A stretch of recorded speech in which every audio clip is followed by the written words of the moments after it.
Okay, past week ago, nagkabit tayo ng alarm sa Reader 150 So ngayon, magkabit naman tayo sa Reader 150. So ito yung kanyang talking.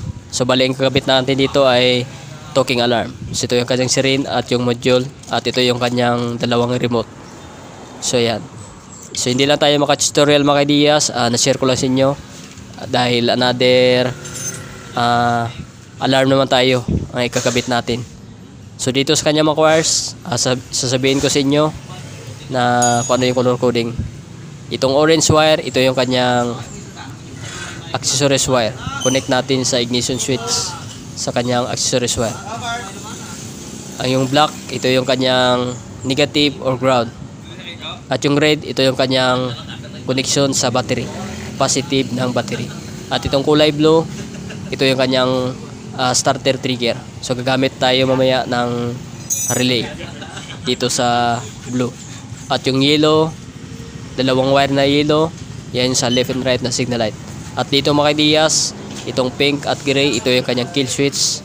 Bali isa lang gagamitin natin dito kasi sa Reader 150 battery operated ang kanyang CDI. Kapag non-battery operated, dalawa yung gagamitin sa kanyang kill switch. So dito isa lang yung gagamitin natin, yung kulay gray. So ang connection yan sa ating positive pulser. So yan, ito yung sa ating mga wires. At dito yung sa relay natin. Ang purpose nito, mag-start ng motor kapag naka-neutral.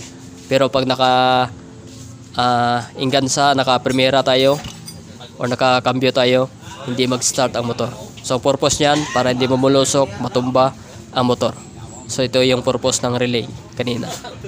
So yan, tanggalin natin yung mga cover. Ayan, napagpasensya nyo mga ideas, hindi tayo maka-tutorial. Bali ito ngayong talking, tanggalin ko lang yan mamaya. So ito yung ating module, dyan po nilagay para hindi mabasa. Ito yung kanyang talking at yung siren doon sa kabila.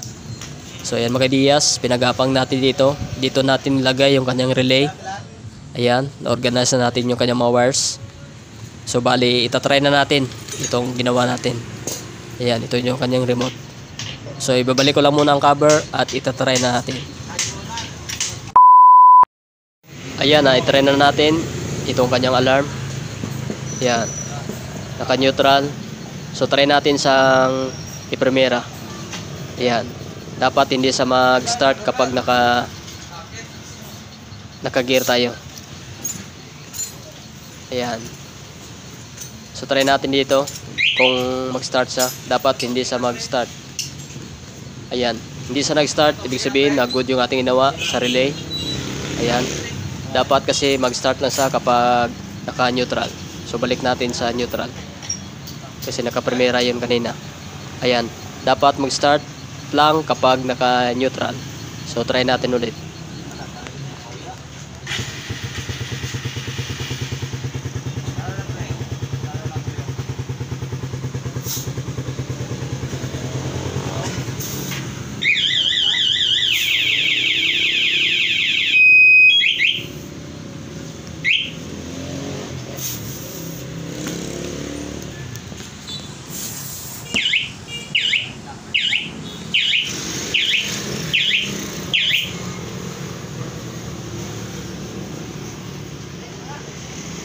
Ayan mga ideas, pag meron kayong kaparihan ng motor, pag hanapin yung motor nyo, dito lang kayo sa locator.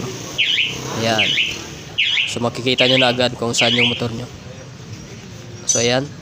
Siguro mga ideas, hanggang dito na ating video about dito sa pag-install sa Reader 150. So peace out.